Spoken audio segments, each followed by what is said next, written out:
第四點咧，亦都係一個最重要、最重要嘅一個營養素嚟，就係鎂質 magnesium 啦。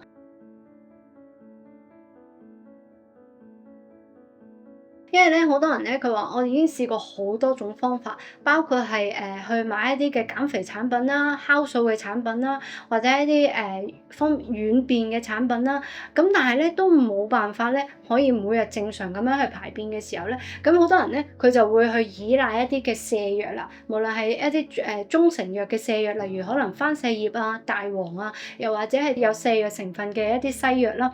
咁啊。到最終嘅時候咧，因為咧呢一啲嘅瀉藥咧食得多嘅時候咧，佢哋會刺激到條腸咧。首先第一個就會有機會咧出現一個我哋叫腸痙攣啦。咁啊來咗之後咧，佢會失去咗一個自主蠕動嘅能力。你必須要咧真係要洗腸啊，又或者係真係要食呢啲瀉藥咧，先至可以去得到廁所。咁而另外長時間用呢啲瀉藥嘅時候咧，亦都會有機會擾亂咗我哋腸道嘅健康，令到我哋腸道入邊本身嘅益生菌咧係被殺死，壞菌會生長咗，咁令到咧呢個便秘嘅問題咧更加嚴重嘅。